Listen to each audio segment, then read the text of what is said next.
बिस्मिल्लाहिर्रहमानिर्रहीम अस्सलामु अलैकुम एवरीवन। मेरा नाम रिश्मा मतीन है and welcome to my channel जदीद पाकिस्तान। आज की इस वीडियो में हम इंट्रोडक्शन टू इंग्लिश लिटरेचर जो कि सब्जेक्ट है पीएस इंग्लिश थर्ड सेमेस्टर का, उसको हम शुरू करने जा रहे हैं।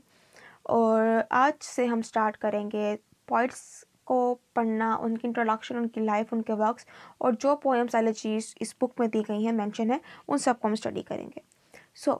पीबी शैली की पोएम जो इसमें दी गई है बुक में वो है odd to the west wind. तो इंशाल्लाह नेक्स्ट वीडियो में हम उसको मिलकर पढ़ेंगे, उसकी समरी को, उसकी एक्सप्लेनेशन को और उसके अंदर जो लिटरेरी डिवाइसेस हैं उनको भी हम सर्च करेंगे। सबसे पहले आता है पीबी शैली, उसकी लाइफ और उसके वर्क्स। पीबी शैली 1792 को पैदा हुआ और उसके फादर का नेम था तिमोथी शैली and he was the member of parliament. In 1802, he went to Sion House Academy, basically for study, and in 1804 he went to Eton College. Eton college में इसके काफ़ी दोस्त नहीं थे, बल्कि कोई भी दोस्त नहीं था इसका, और ये एक साइंसी बंदा था, इसको साइंस एक्सपेरिमेंट करना, साइंस से इसको बहुत ज़्यादा प्यार था, इसलिए इसको एक निक नेम मिल गया था कॉलेज में, मैड शैले। नोट कर लो, इम्पोर्टेंट है, मैड शैले का इसको निक नेम मिला। 1810 में जाकर 6 साल बाद ये ऑक्सफोर्ड यूनिवर्सिटी चला गया पढ़ने के लिए। वहाँ पर इसकी दोस्ती हो जाती है थॉमस जेफरसन हॉक से। तो वहाँ पर इसने एक गोथिक नावल लिखा जिसका नाम था जस्ट्रोजी 1810 के अंदर ही। इसके अलावा एक और वर्क है post humus fragments of Margaret Nicolson. ठीक है, ये इसने वर्क जो है वो यूनिवर्सिटी जाने के बाद लिखे थे और इनको पब्लिश करने में जो है इसका दोस्त थॉमस जेफरसन हॉक जो है, जो इसका दोस्त यूनिवर्सिटी में ही बना था, वो इसकी काफ़ी मदद करता था। फिर 1811 में इन दोनों ने मिलकर, थॉमस और शैले ने मिलकर एक पैम्फलेट को पब्लिश करवाया जिसका नेम था द नेसेसिटी ऑफ एथीज़म। अब एथीज़म के ऊपर लिखना एक क्रिटिसिज्म मटेरियल था और लोगों ने काफ़ी इसको क्रिटिसाइज़ किया और इसकी वजह से थॉमस और शैले दोनों को यूनिवर्सिटी से निकाल दिया गया।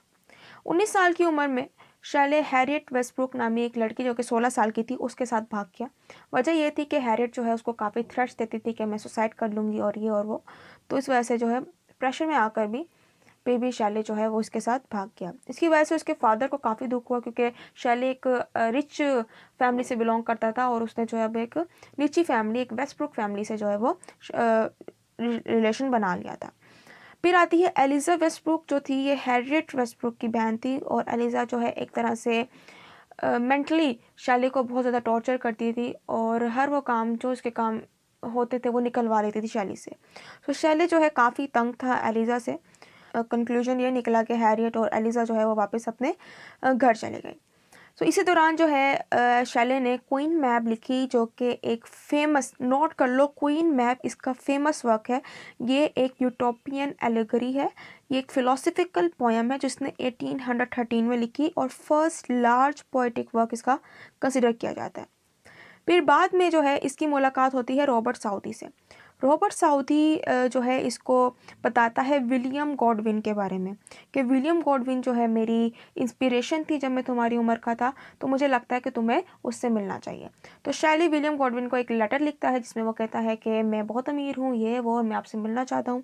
तो विलियम गॉडविन को जो है अपनी फाइनेंशियल प्रॉब्लम्स का हल नज़र आता है शैले के अंदर, तो इस वजह से जो है इन दोनों के अंदर काफ़ी बनने लग जाती है। तो शैले जो है अक्सर विलियम गॉडविन के घर आया करता था। विलियम गॉडविन की 3 बेटियां थी, 2 को अडॉप्ट किया हुआ था, फैनी और क्लेयर को, और मैरी उसकी अपनी बेटी थी, उसकी फर्स्ट वाइफ का नेम था मैरी वोल्स्टनक्राफ्ट। मैरी वोल्स्टनक्राफ्ट ने भी एक वर्क लिखा था और the vindication of rights of women, और ये फर्स्ट वर्क कहा जाता है फेमिनिज्म के ऊपर जो लिखा गया था। ठीक है, तो ये नोट कर लो। मैरी की जो मदर थी वो भी एक राइटर थी जिन्होंने राइट्स ऑफ वुमेन के ऊपर लिखा था। खैर, पहले अक्सर जो है विलियम गॉडविन के घर आया करता था और मैरी इस दौरान जो है वो बाहर पढ़ने गई हुई थी, लेकिन जब वो बाहर से पढ़कर आई तो शैले की इससे मुलाकात हुई, तो शैली जो है इसके साथ प्यार में पड़ गया और बाद में फिर मैरी जो है वो मैरी शैले बन गई थी। फिर शैले जो है मैरी के साथ और उसकी बहन क्लेयर के साथ मिलकर जो है स्विट्ज़रलैंड के ट्रिप पे जाता है और फ़ैनी जो है वो नहीं जाती, और मैं आपको बता दूं कि फ़ैनी जो है वो शैले को पसंद करती थी। तो एक तरह से लव ट्रायंगल जो है बना हुआ था मैरी, शैले और फ़ैनी के दरमियान, लेकिन शैले मैरी को पसंद करता था। मैरी और क्लेयर ये तीनों मिलकर स्विट्ज़रलैंड जाते हैं, ट्रैवलिंग करते हैं और रास्ते में रास्ते में शैले जो है वो रूसो को भी पढ़ता है, शेक्सपियर को भी पढ़ता है, और वापस आने के बाद, इंग्लैंड आने के बाद वो लिखता है एक अपना work, Alastor and the spirit of solitude. Note कर लो, ये भी इसका एक इम्पोर्टेंट वर्क है। फिर बाद में ये स्विट्ज़रलैंड जाते हैं दोबारा से, लेकिन इस बार क्लेयर जो है वो नहीं जाती, शैले और मैरी जो है वो सेकंड टाइम स्विट्ज़रलैंड जाते हैं। क्लेयर जो है, शैले जो है वो लॉर्ड बायरन से भी मिलता है और जॉन कीट्स से, ली हंट से, इन फेमस राइटर्स और पोइट्स से मिलता है। खैर 1818 के अंदर जाकर इटली के अंदर जो है ये अपना एक वर्क पब्लिश करवाता है जिसका नाम था प्रोमीथियस अनबाउंड, और इसने एक ट्रेजेडी लिखी थी जो बाद में जो है वो परफॉर्म की गई थी, द सेंसे। बहुत इंपॉर्टेंट वर्क है, इसको नोट कर लो, ठीक है, the Prometheus unbound and the sense. Okay, अब शैले को जॉन कीट्स की डेथ की खबर मिलती है तो वो काफ़ी उदास होता है और इस पर वो एक एलेजी उसने लिखी, एडोनाइस, बहुत इंपॉर्टेंट एलेजी जिसकी वजह से इसको फेम मिला। नोट कर लो, एलेजी एडोनाइस, जो कि एक स्पेंसेरियन स्टाइल में शैले ने लिखी थी, ठीक है। फिर इस वर्क के बाद जो है बाद में इसने सोचा 1822 के अंदर के एक काम स्टार्ट किया जाए जर्नल पर। जर्नल का नाम था द लिबरल। वो चाहता था कि ली हंट के साथ और लॉर्ड बायरन के साथ मिलकर जो है इस जर्नल पे काम किया जाए। खैर 1822 में जुलाई में जब ये वापस आ रहा था इटली से इंग्लैंड की तरफ, तो इसकी जो बोट थी, जो बोट पे सवार था, वो डूब गई थी। खैर इस तरह से इसकी डेथ जो है वो 1822 के अंदर हुई जुलाई में, और इसकी डेड बॉडी जो है काफ़ी दिनों बाद मिली, और डेड बॉडी में जो इसका हेड था, सर था, और हाथ जो है वो नहीं मिले क्योंकि जो समुद्री मछली थी वो इसको खा चुकी थी, उसके सर को और उसके हाथ को। और उसकी जो बॉडी थी वो सही सलामत थी, उस पर कपड़े भी थे, और जो पेंट थी उसकी, उसमें से उसकी पॉकेट में से एक बुक मिली जो कि जॉन कीट्स की पोइट्री की एक बुक थी।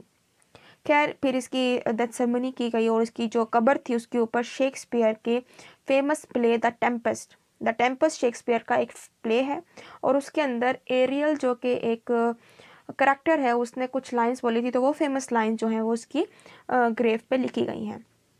तो फेमस जो है शैली बाद में हुआ आफ्टर डेथ। इतनी शोहरत तो लॉर्ड बायरन को भी नहीं मिली थी बाद में, वो सिर्फ अपने दौर में ही फेमस था, लेकिन शैले जो है उसको मरने के बाद जो है उसकी 3 जनरेशन जो है उनके अंदर इसका इन्फ्लुएंस रहा। जैसे मैं आपको मिसाल दूँ, हेनरी डेविड ने सिविल डिसओबीडियंस लिखी, लियो टोल्स्टॉय के बहुत सारे वर्क है, और यहाँ तक कि महात्मा गांधी जी जो हैं उनका वर्क था पैसिव रेजिस्टेंस पे। इन सब को अगर हम पढ़ें तो हमें पता चलता है कि ये सारे पीबी शैले के काम से इन्फ्लुएंस्ड हैं। तो काफ़ी ज़्यादा इन्फ्लुएंस रहा पीबी शैले का, और बहुत फेमस रहे ये बाद में आने वाले। अच्छा, इनके अंदर एक मैं आपको इम्पोर्टेंट बात बताऊं, इसमें आपने जितने भी नाम पढ़े हैं ना, लॉर्ड बायरन पढ़ा, जॉन कीट्स पढ़ा, और इसके अलावा रॉबर्ट साउथी पढ़ा, ठीक है। अब ये सारे आप नाम सुनोगे उसमें भी रोमांटिक एज में भी, जब रोमांटिसिज्म स्टार्ट हुआ था बेसिकली, ठीक है। PB Shelley, John Keats, Robert Southee, इन सबका काफ़ी नाम है रोमांटिक एज में, ठीक है। तो ये एक तरह से एक इम्पोर्टेंट पॉइंट है जो आपको पता होना चाहिए। सो आज का हमारा ये लेक्चर यहीं पे ख़त्म होता है। ये था पीबी शैली का इंट्रोडक्शन, उसके फेमस वर्क्स। सो इंशाल्लाह नेक्स्ट वीडियो में मिलेंगे जिसमें हम जो मज़ीद पोइट्स हैं उनको स्टडी करेंगे, और उनकी पोइम्स को भी और उनकी एलॉजीज़ को भी। तब तक के लिए अल्लाह हाफिज़, टेक केयर।